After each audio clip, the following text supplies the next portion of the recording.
not going to have CHADEV. We might be returning the week after. Depends on if I can rustle us up an old speaker or not. If you would like to give a talk, come talk to me. I'd love to make that happen. We can facilitate all sorts of wonderful things for you. Yes, what? Anyone, anybody. If you've never given a talk before, we want you to give a talk. And not only this one right here. Yeah, that's a good one.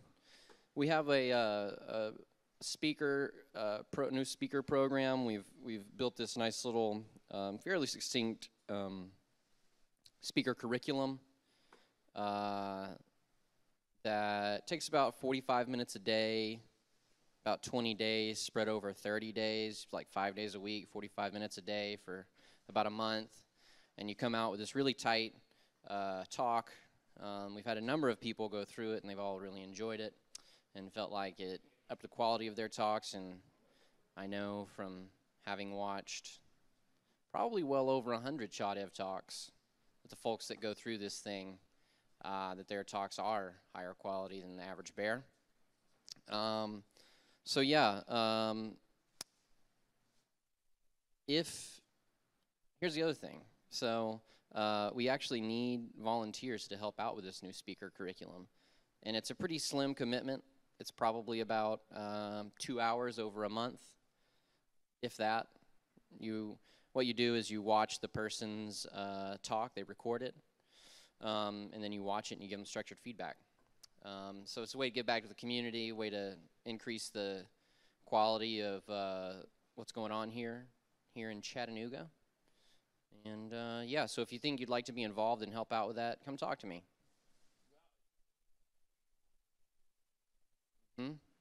Streets out here flooding, that's a nice thing. Yeah.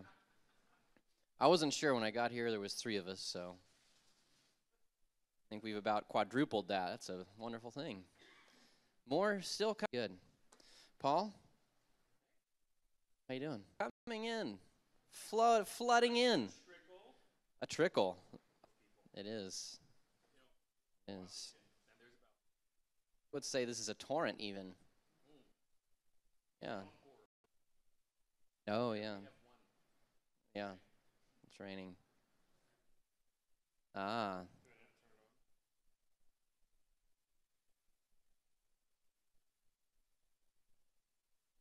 Yeah, it's muted there. That'll try. There it is. That's a hot microphone. Hot mic. Hot mic. Okay. How long is your talk? How long do you want it to be? Yeah. There we go. You know, I can go as long as you want, but at the same time, I'm very much an interactive kind of speaker. I think you know that. Many of you do. I know. You're like, I know. Oh, him again. All too well, Paul. Well, this is also classic developer. Can I say that? Like, we love to sit at the back of the room. I go to marketing conferences. Everyone's like the first 2 rows. Developers. You can even go into a room where there's marketing and developers together. MarDev. Like that. PM, Paul Schreiner, 2018. You can see who's the developers at the back of the room and the marketers at the front. So, funny. Today we're going to talk about a little thing I like to call, GDPR. A little thing I like to call GDPR. But I think that let me go play from start. Maybe. This is probably a term you've heard 1 million times in the last 6 months. It's a term we're so very familiar with because it really sort of the tip of the spear is the marketing teams, right? They're like, well, we have to do this, and so it's kind of spilling downhill towards those that have to implement it. That being said, one of the things that I have been kicking around is GDPR makes marketers really crappy attorneys and attorneys really crappy marketers, right? Because the reality is it's this huge, huge document that was released by the EU, and I've printed out the things that are relevant to us as a data processor. But they kind of said, you're going to care about this. And because they said you're going to care about it, we decided we were going to care about it too. Because we work with big national brands, right? And so here I am, Paul, in Tennessee, who's done a lot of research on GDPR. And I get a phone call from our large brands. And when I say large brands, I mean Fortune 50 brands saying, can you help us understand this GDPR requirement? And I'm like, well, that's not good, right? And part of it is, if you don't know, you sort of make it up. And in other times, it's like if you don't know, you learn everything you can learn about it very, very quickly. GDPR went into effect. It stands for General Data Protection Regulation, something to know and kind of understand. This does not pertain to US audiences yet, okay? There's no plan necessarily that it will, although there are a lot of things going on. That, signals that say it may, and other things that say it may not, but it doesn't matter. We all have to kind of learn about it anyway. You probably saw May 25th, it went into law in the EU, and immediately there was 2 lawsuits filed that day for our friends at Facebook and Google for $8.8 billion. And the thing is, because of the GDPR, because of that language, those aren't frivolous. They will go somewhere. And honestly, I think the rationale behind much of that was cut the head off the snake, right? Of Google, of Facebook, let's get them behaving, and then sort of it will waterfall downhill. One of the things that we had said to our brands that we work with was, after you get through, May 25th will come and go, and it will be quiet. Beginning on probably in mid-August, that's when people are going to kind of start to get their understanding in order and start to panic. So just because May 25th has passed does not mean this is no longer relevant. Just because your team hasn't freaked out doesn't mean they're not going to. Let's plan on them doing that, and let's plan on making you at least a little bit of an expert. It's had more than just impact of lawsuits. Unroll.me. Now, we're in the email marketing space. This is what we know. We know better very, very, very well. Unroll.me was a service that you could sort of unsubscribe from a bunch of promotional emails all at once. The problem was they couldn't comply with GDPR. So their solution was just to cut off 550 million users. That's a big deal, right? I mean, their solution was just cut it, dead. Our good friends at Clout, I don't know if you remember Clout.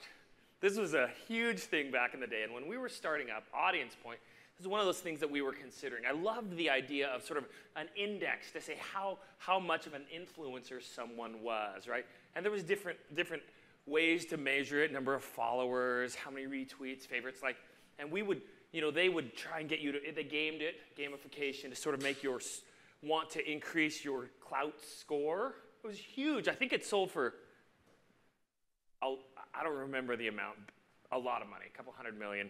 I don't even want to say it because then you'll be like, let's go back to the video and see how wrong Paul was, and then it will replay over and over again, and all my friends and nerds online will do that, which is okay. Point is, look at the date, effective May 25th, the day after GDPR went into effect. Businesses are closing. Companies are closing entire business lines because they can't comply with GDPR. It will impact us. Down here, California's GDPR, Sweeping California Privacy Ballot Initiative, could bring sea change to US privacy regulation and enforcement. So California says, hey, we're California, we're gonna do what we want. So they've got this privacy documentation, privacy legislation on the books that's going through their sort of House and Senate right now. If that passes, that will impact all of us because there are going to be special requirements for those living in the state of California or marketing into the state of California, even if they are not living in the state of California. If they live in Nevada and they are vacationing to California, it will have an impact on you. So we sort of, as marketers, then have to look at the lowest common denominator and say, we have to support this legislation, right? And so I know that a lot of folks in my industry are rallying against this, very much so. Not because it's not good legislation or that it's not good for the end customer, the subscriber, the end person. It's because we want holistic legislation that impacts the entire country, not sort of one-off stuff that works in California, because there may be some nuances that are true there that are not true elsewhere. And then there was this one. How many of you on May 24th, 23rd, 22nd received an email that said, would you like to re-permission yourself? So the way our industry works is we have this thing called deliverability, okay, in email. Basically, I can send out 1 million emails, and then the ISP or the mailbox provider, someone like Gmail or Yahoo, they get to decide whether or not that email gets placed into the inbox, right? We call that deliverability. And it's based off of your sender reputation. Do you send to email addresses that don't engage? Are you sending to spam addresses, known spam addresses, right? Like, are you a bad emailer? We don't want those people involved, so we want to get them out. So we have this thing called deliverability, and it's based off of open rates and click rates. It's based off of a lot of things. One major factor is how much do subscribers engage with your content in their inbox, because they control the client. They know what you're opening. They know what you're clicking on. And they monitor that, they track that, and then they inbox those messages accordingly. So what happened with all of these emails that everyone ignored is very interesting. Looking at deliverability indexes across the country, across the world, it went like this. Deliverability, shoom, May 24th. And it was down there for a while, and then it picked back up because there were so many of these re-permissioning things. And then this is just kind of a bigger zoom out for a second question, which is, this is from today. A friend of mine posted it at 1:34 p.m. That doesn't make sense. Oh, probably London time. Anyway, 340 million records leaked, marketing records, right? What are we talking about, a marketing record? We're talking about first name, last name, PII, personally identifiable information. That is what this is all about. Right? And essentially it asks the question, who owns that data? Do you own your own data about someone else, or does a marketing firm, does a brand own that data about you because you volunteered it in exchange for a sweet offer on deck chairs, save 15%, right? Now they know your name, your first name, last name, email address. So the whole concept of GDPR is that you as the subscriber, and that's kind of email talk, you as the recipient of the email own your own data. That's the concept. You get to control who has access to it, and you get to control who doesn't. These kinds of things where you have these massive leaks, and I could have put up thousands of screenshots of breaches of data, because this is happening every day, right? People, they're not caring about your information. So PII is, it's not just email address. It's not just social security number. It's not just first name, last name. The way Europe defines it is different than how we define it. In the United States, we define personally identifiable information as those things. Phone number. We don't think email address is PII here. Europe does. The way that Europe does it is if you can triangulate multiple data points to arrive at who the identity is. I go to Food City every day at 2 p.m. I drive a blue Volkswagen Bug. I always buy bread. And if they can triangulate that to identify that I am who I am exactly, that's considered PII, okay? So that's what we're dealing with, is we're not talking about sort of just generally, oh, we have some PII. This is like, if you can identify who someone is, that's PII, at least according to Europe, which is the guideline we're talking about. So it was the regulation was finalized April 27th, and I've been talking with folks about it for a very long time. It replaces some previous legislation and then came into full force May 25th. That number, that date is important in this discussion. And different countries are sort of applying it differently. So, you know, Poland is only partially doing it. So who does GDPR apply to? I thought this was an important slide. And if you are established in an EU member state, most of you probably aren't. Most of the brands you're working for are not headquartered in Munich, right? Or London. But you might be established outside the EU, but processing EU residents, not just citizens. So if they, isn't this fun? if they sign up for your email newsletter, if they come to your website and you store a cookie on their browser, and there's not digital subscriber rights in place, which we'll talk about, you are held accountable to this. Your brand is held accountable to it. Offering is a mushy swamp. Anyone, anywhere who monitors the behavior of an EU resident. So this is, like we're talking about, it kind of applies to everyone, and you become subject to EU law. And we'll look at the consequences of violating it here in a second. Oh, what's the fine? The maximum penalty for organizations of non-compliance can be up to 25 million or 4% of annual revenue, whichever is greater. I know, like Europe was like, come on, everyone else in the world, let's get your privacy stuff in order. I said stuff that in my head it was a different word. And so we're seeing whether or not that actually is going to come to pass. There are a lot of attorneys, a lot of marketers, a lot of sort of technologists who are like, I don't see this as enforceable. It's not really a dice game that I want to lose. So we kind of said, hey, Fortune 50 brands, we're going to know everything about this for you. So my friend at Aston Martin provided this to me. He's like, here's our data plan. And if this gives you any sense of what's going on, he's like I would say a senior email marketing manager at Aston Martin. But if you understand anything about marketing programs, email marketing is often considered the lowest on the totem pole. He had time, or not really time, but it was sort of cast on him. So this was his plan. He's like, is GDPR compliance a global initiative or just EU? This is his. He sent this to me. Analysis of current database. What is and what is not compliant? GDPR applies to existing and historic data, so it goes backwards in time. So if you collected data about a user 4 years ago and it's still stored in your database, and you don't have permission for that data, and we can prove that, then yes, you're in violation. So they're discovering all touch points where we take needs, engage legal to write consent for all of those touch points. So we've talked about two of those, right? Cookies and email, SMS, or mobile messages, mobile push. There's a million different ways this is looking, but we need new language, legal language that sort of allows for this. And then he's going to go through all of his CRM database. I had a friend of mine say, think of permission as like a deed to the house. Like I know exactly where the deed to my house is. It's in a fire-safe box that I have access to, and I know where it is, and it's not going to be stolen from me. In the same way, we want to think about those permissions as a bit of a deed to email or to market or to have them even come to our websites. Employment compliant signups to all touch points, consent request emails across EU in 12 languages. Ooh, that's good. Now we've got localization as well. As May 25th, sent only to records with consent. So that was a big deal. That was their plan.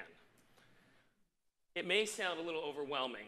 It probably is. That's okay. I've spent an awful lot of time sort of understanding this because I'm one of those crappy marketers that's forced to be an attorney, a bad attorney. The first thing that I looked at, there's two different classifications that you need to know about. There's data controllers and data processors. The quick here is if you are setting up a form that says, send me more information about your product, you are a data controller, okay? If you get that email from someone else, you are considered a data processor, right? So we, AudiencePoint, we receive content from the data controllers, and they say, tell us the best time to send an email to this person, right? Anonymously, magically, that. So we fall into the category of data processor. Now, we're also a data controller because we do have those direct marketing efforts, but that's very, very small. The data controllers is who gets penalized. There's not much in place that says, data processors, you're going to get dinged. There is some, but the idea is if we apply lots and lots of punishment to those that are collecting the data, that the responsibility on those that collect that data, then that responsibility will waterfall downhill. And that's what we've seen. So a couple steps here. If you want to dig in on this, and I'm kind of, yeah.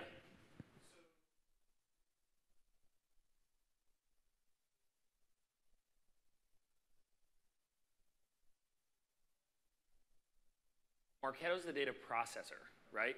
Data controller is the one that set up the data. So whoever your client is that set up the form, they now have to send it to Marketo. Marketo is now on the hook to honor digital subscriber rights, which we'll go through here in a second. Yeah. So you need top-level support because this is a big deal. GDPR is not just a compliance function. Success will require lots involved. Map your data. Figure out where are all of the pieces that you are in violation, because the reality is with the size of our database, the size of your databases, I'm sure we're all in violation somewhere, right? And so starting from that perspective of we're on violation, how do we get from here to where we want to be? And I'll send this deck over to Brett, so I see people taking pictures so you can get a copy of it. But again, figure out where you're liable at. The next piece is sort of review your consents. Think of your consents as a deed. These are the title deeds to the data of your business user. Must be distinct from your terms and conditions, must be easy. I realize I did a bit of a fire hose here, not with the idea that I was going to read everything, but again, that I could drop the deck on y'all. You see how I've acclimated to the South? I could drop the deck on y'all. And then ensure parental consent. Anyway, we want to make sure that our consents are in place. So what does consent look like? What is lawful processing basis? When is it okay to have that data? So the first is consent, right? Someone says, I want your offer on deck chairs because I've got a whole deck and I've got 0 deck chairs. Consent. You know, with proper legal language, would you like us to send you an email? Yes, we would. Therefore, that's considered consent. If you have a contract with someone, right, that says, you know, we provide these services, and in response, you'll provide this statement of work, a master services agreement, whatever.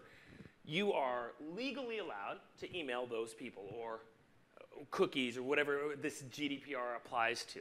Legal compliance, right? If you have to adhere to some sort of legal legislation, whatever, you're allowed to email those people as well. Vital interests of a human. Man, we're getting lower, right? Mary Sue's in the hospital, we need a kidney, sending out an email to all of your customers. I don't know. But again, the idea that that's there, it was included in the GDPR so that there could be that public interest, legitimate interest. This is really dangerous. We have a legitimate interest to email them. Well, what is that? It's not really well defined, and so it's dangerous to send to those folks. EU member state specific reasons, crime and justice, and then new purposes, also a lot of danger there, right? Basically, the takeaway there is we want you to know why you're emailing someone or marketing to them or having PII and to be able to defend it. Change process to deliver individual rights. We'll look at what individual rights are here in a second, because you'll be like, I'm so glad I came to hear about these, because man, they're sexy. Data processing to allow subjects to exercise their rights.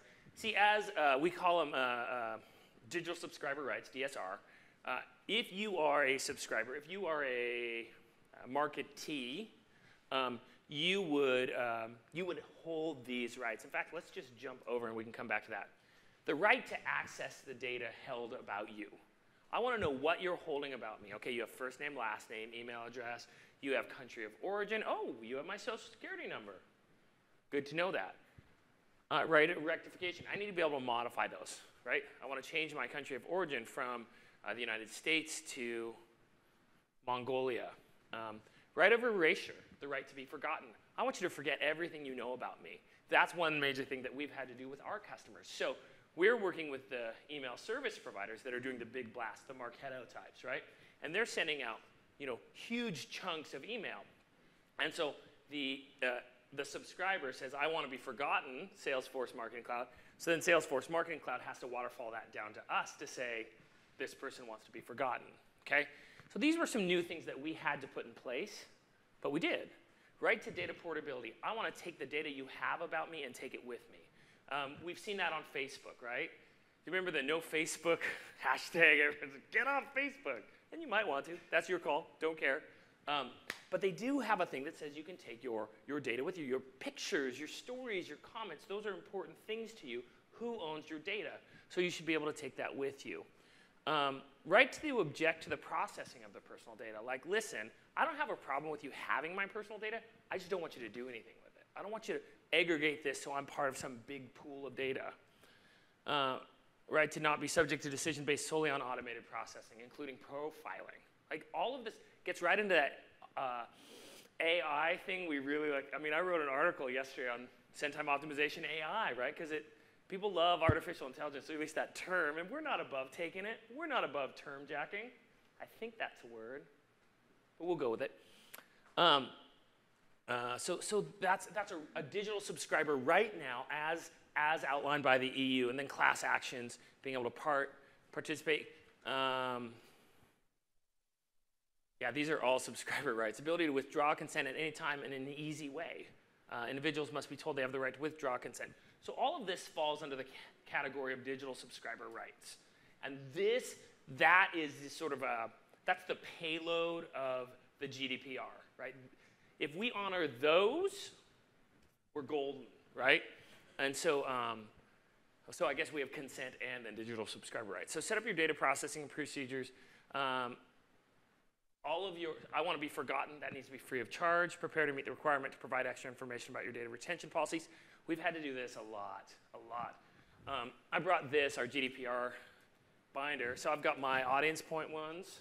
I've got the GDPR printed out that we apply to and notated, and then sort of bits from this deck, because I've used it before to sort of talk through here are the ways that we're compliant here. We just always at the ready, right? That's the idea for us. And maybe we're overreacting, but maybe we're not. There's the actual language for the automated processing. The data subject shall have the right to not be subject to a decision based solely on automated processing, including profiling, which produces legal effects concerning him or her significantly affect him or her. Which, man, as a consumer, as a subscriber, as an individual, I love that, right? It means that I'm free of a lot of the, I think, paranoia that I carry most of the days. Step 4, check your contracts. Figure out, so who are the vendors that you're using, right? Who are your third parties? Are they compliant? Prioritize your contract risks by volume, personal data, sensitivity of data. Like, you can't do it all day one.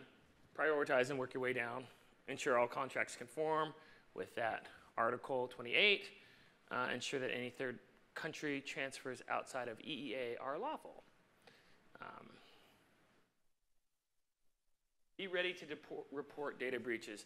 There's a whole guideline now about breaches, which, again, I'm grateful. With the number of breaches that have been taking place, identity stolen because of our good friends at Equifax. I don't know if that impacted any of you, but one of our coworkers, he locked his credit down, and they were able to unlock his credit and open credit cards. It was ridiculous. I mean, he was on it every day for like 2 weeks. This is what we're dealing with. So as an individual, I'm grateful, right? As a marketer, it creates some bumps that we got to figure out. So mandatory breach notifications, 72-hour notification deadline. I think the thing with Equifax is it lasted like 7 weeks before they said anything. 8 weeks, like that was part of it. It was like, we couldn't do anything to protect ourselves if we didn't know what was in place. Have a breach data plan in place. We have that in ours. And you're, as a developer, as a programmer, you're probably not in charge of data compliance and business processes, but at the same time, knowing they're there, knowing what's in place, and sort of leading that charge, beating that drum will only help you. Privacy impacts assessment, adopt the procedures. Privacy by design, because that was sort of how we started at AudiencePoint. This has not been as big of an issue, but for some where they didn't, this has been a real nightmare. And then be ready to complete full privacy impact assessment. For big organizations, hire a data processing officer. That's not probably most of us in this room, something worth considering. That's essentially who everything rolls up to, right? Keys to preparing for the GDPR, start planning your response to GDPR compliance yesterday, right? Hopefully you get it. Secure buy-in from key people, senior execs, and board members. Evaluate the differences between current law, so what we've been under, and GDPR. and concentrate where you have the gaps, right? GDPR places greater emphasis on security documentation than data controllers must keep to demonstrate accountability. And then, yeah, so this one is true for us, right? Because we were already GDPR compliant, operational impact was very small, but again, others have bigger impact. And then lots to do. Happy to take questions on this stuff both now and then through email and or Twitter, or I think there's lots of other ways to reach me. Chadev's, Slack, I'm on there. But yeah, this has been a major push for us. And yeah, sorry to turn you all into bad attorneys like me today, but there it is. Questions?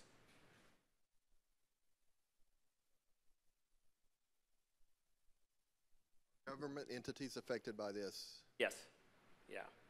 It's for anyone that has, well, so it's affected if you have anyone who is from an EU member state living in the United States, or someone from an EU member state has signed up for, or coming to our websites, to our email. If any of those things are present, and likely they are, then yeah. Anybody else? I know, isn't this fun? Before you came, you're like, I don't even know what those letters mean. So just to clarify, you covered this, but let's say you're collecting customer data on a form. Okay, data controller. I'm an API. Okay, you're a data processor. Right. You send me that data. Okay. Then I go and I store that data in a third-party database. What are my responsibilities? You're a data processor. So there's a whole section in the GDPR on here's what to do as data processors. And in fact, I'd even be happy to share. I mean, we're a data processor too. I'll share what we've done. I think I have a 3 or 4 page document that says here's why we are compliant. Again, GDPR really applies to the data controller, and so they're going to lord it over you. So likely the impact would be you would lose contracts, right? That would be the big payoff. There are some fines that can be assessed, but the majority of that falls on your data controller. Okay, so yeah, the majority would fall on you who's collecting the data and sending it to me. So you would have to get consent. Right. And then we get a record of that consent, and we store that record of consent. Well, you don't even have to get a record of that consent. Well, unless you're the data store. If you're the data store, yeah, you would just store that. That's correct. Thanks.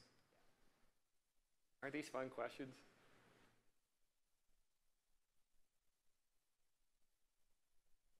I'll be honest, probably a lot more active than most Chadev talks, though. Like afterwards, people are like, so how do you apply that CSS class?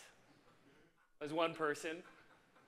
So I get, kind of following up on his question and going back to mine, because I guess the point of my confusion is like, if our client's using Marketo to collect the emails and that's what's storing the emails and everything, our client can't add features to Marketo to enable people to look at what Marketo is holding about them, right? So isn't it kind of incumbent on some of these vendors to provide the functionality for then our client to enable that? Well, so the Marketos of the world, right, they're providing technology to the data controller, right? So data controller says, I'm collecting this data. The data controller chooses, I mean, maybe like a landing page, right? I mean, Marketo's it's a full suite, right? So they decide, hey, I want to add this feature or functionality because it benefits me as a business, right? They make that decision. Well, they're the data controller. They're the ones that's responsible for using that. They're the one that's going to be held accountable. So they say, hey, Marketo, I can't use that feature. And Marketo goes, oh, now there's a competitive advantage that HubSpot has over Marketo because HubSpot is compliant and Marketo is not. So they're going to lose business because they can't do that. So then our client would have to say, okay, Marketo is not GDPR compliant because X, Y, and Z. We would be the ones paying the penalty for using Marketo because they're not compliant. Right, the data controller is, correct. Right. Okay. Yeah, it's pretty. So that helps because that was my confusion because it's up to Marketo to become compliant if they're the ones storing the data and everything like that, but it's the client who's.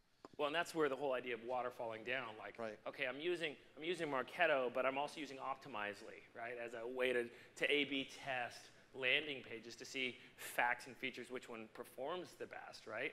So now I need to make sure that, okay, Marketo, yes, here, but I also need to make sure that Optimizely is also GDPR compliant. Yeah. Good times.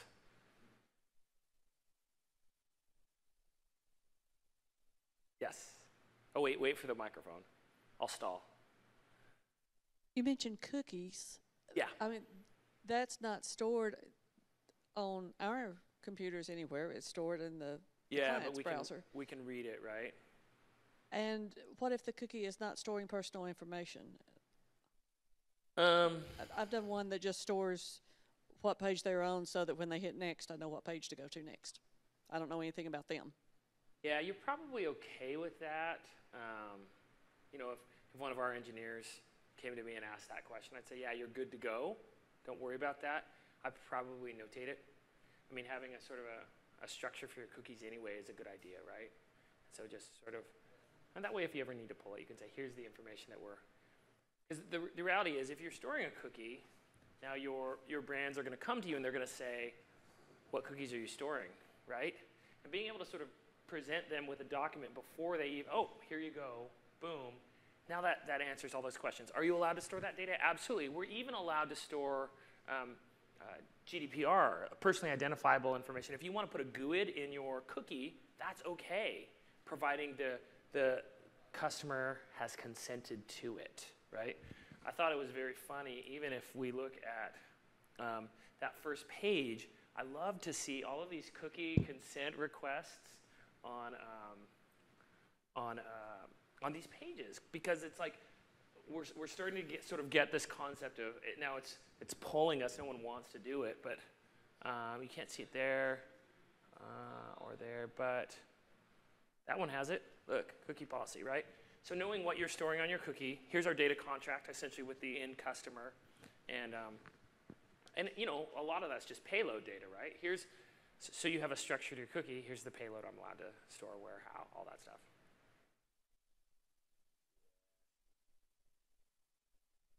Like that cookie,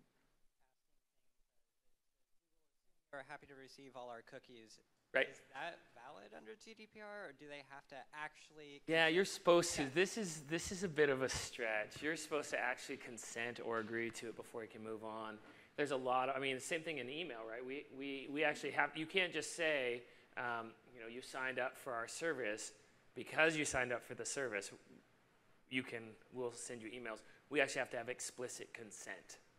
So you're supposed to have explicit consent. Again, part of this is stuff that's going to be figured out as we go, because there's going to be this balance between convenience and data security. And that's always a battle, isn't it?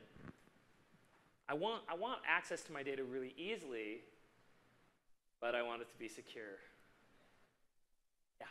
Okay, so like the opt-in thing, you sign up for my service, I send you an email saying, you know, hey, great, you signed up for my service. Is that okay? Yep. As long as I have the opt-out in the email, I mean. Well, so in what you just described, it's under consent, right? When you sign up for the service, contract. You need to say, so we're going to send you email. So they've signed up for your service, which puts you under a legal contract. So now you can send them an email as a customer. Where you need consent is someone who's not a customer of yours that you're tracking information on so that you can market to them. It was fun to give this talk because I realized I probably do know a lot more than I thought.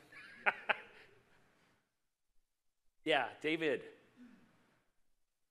Does quote-unquote customer apply to anyone even if they're not buying anything? You know, I have a lot of church websites on my platform. It's like they have someone sign up to go to VBS camp. Is that right. the contract? You would under GDPR, you would not have consent. They're not a customer. They're the data controller. You're now the data processor, right? The data controller is the church, right? So they have to get consent, correct?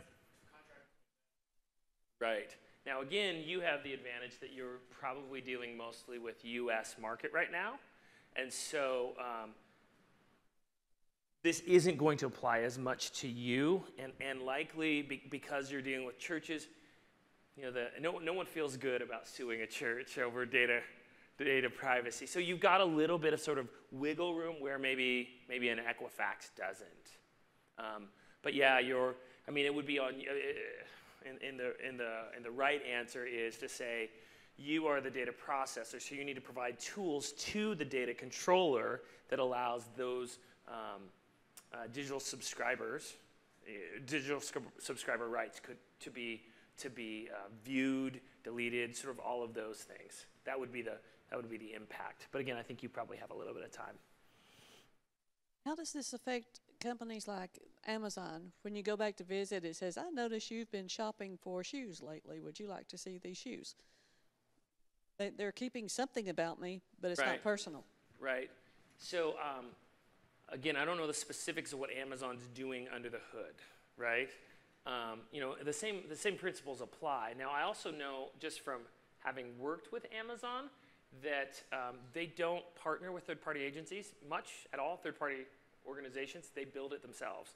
You have a cool thing and you show it to Amazon, it's likely they're going to copy you. So don't. Rarely do you see acquisitions, except for when it's the kind of thing where Amazon says, you're so far in front, we're just going to buy you. Yeah. So this applies to data not just collected digitally, right? So like we have a client who has a call center that people call into, and they'll collect names and they'll ask about email address. And so like would they need to alter that so that they have a field in their call center where they explicitly have a column, not just where they type in the email address, but they have like a checkbox saying they consented for us to send them stuff? I would, especially if they're from the EU, right? So if somebody calls in, because you don't know where they're calling in from. If they're calling on a 44 area code or country code, right? Now you are no longer in compliance because they didn't. So, and then my second step to that is really at that point it's just the call center worker claiming that they had consent. So like would they have to keep a voice recording of all these calls to say, yes, that person really did verbally say they had consent, I didn't just check this box? Well, so if they're a customer, right? They're prospects calling in, so they might become a customer, but they're not a customer yet. I don't know the answer to that one. We're getting into we're getting into the space of if it was my business, I would probably just record all calls so you could always track back. Right. And it depends. Again, like a church website, like you're probably pretty safe. Whereas if it's mission critical, and you would potentially be in the crosshairs of some lawsuits, then yeah, I would absolutely protect all my bases. So I think my answer there is not I don't know, but probably it depends. To be safe, yeah. It depends, right?